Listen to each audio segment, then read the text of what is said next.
তোমরা যারা এসএসসি 2026 পরীক্ষাতে রয়েছে, তোমাদের তথ্য প্রযুক্তি অর্থাৎ আইসিটি পরীক্ষা, তো এটা সুপার কমন সাজেশন নিয়ে হাজির হয়ে গেলাম। তোমাদের তো কিভাবে পড়লে, কোন এমসিকিউগুলো পড়লে তুমি আসলে পরীক্ষায় কমন পেয়ে যাবে, সেইগুলো নিয়ে হাজির হয়ে গেছি। সর্বোচ্চ কমনের জন্য সেরা এমসিকিউগুলো শিক্ষার্থীরা, তো তোমাদের বেশি করে দেওয়া নেই, অল্প করে দেওয়া রয়েছে, যেগুলো সব থেকে বেশি ইম্পর্টেন্ট। দেখো এখানে যেমন রয়েছে কি, টেম্পোরারি ফাইল কম্পিউটারের গতিকে কী করে, উত্তর হবে ধীর করে। দেখো বোল্ড করে দেওয়া হয়েছে উত্তরটা। যেমন টেম্পোরারি ফাইল মুছে না দিলে কোন জায়গা দখল করে, এটা হবে হার্ড ডিস্কের। এই এমসিকিউগুলো খুবই গুরুত্বপূর্ণ, আর এক একটা অধ্যায় থেকে 60 থেকে 70টা বেশি এমসিকিউ নেই এবং তোমাদের পড়তে খুব একটা সময় লাগবে না। এই শীটটা খুব বেশি হলে 2 ঘন্টা মতো সময় দিলে এমসিকিউটা পড়া হয়ে যাবে, অর্থাৎ এই বোর্ড সবগুলো পড়া হয়ে যাবে। দেখো এখানে প্রথম অধ্যায়, দ্বিতীয় অধ্যায় রয়েছে তোমাদের, সেখানে 61টা এমসিকিউ দেওয়া রয়েছে, সব থেকে গুরুত্বপূর্ণ এমসিকিউগুলো।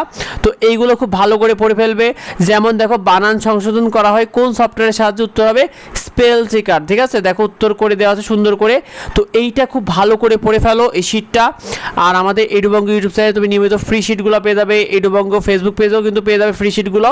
সেগুলো পেতে সাবস্ক্রাইব করে রেখো এডুবঙ্গ ফেসবুক ইউটিউব চ্যানেলকে এবং এডুবঙ্গ ফেসবুক পেজকে ফলো দিয়ে রেখো।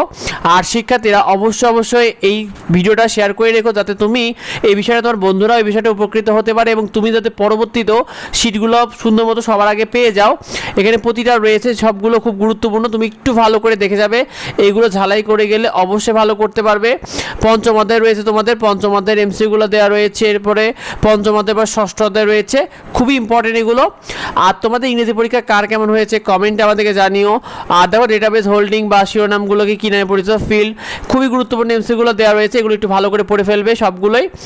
আর অবশ্যই তোমাদের ইংরেজি পরীক্ষা কার কেমন হয়েছে কমেন্টে জানিও। আর যদি কিছু জানার থেকে অবশ্যই ভিডিওতে কমেন্ট করো।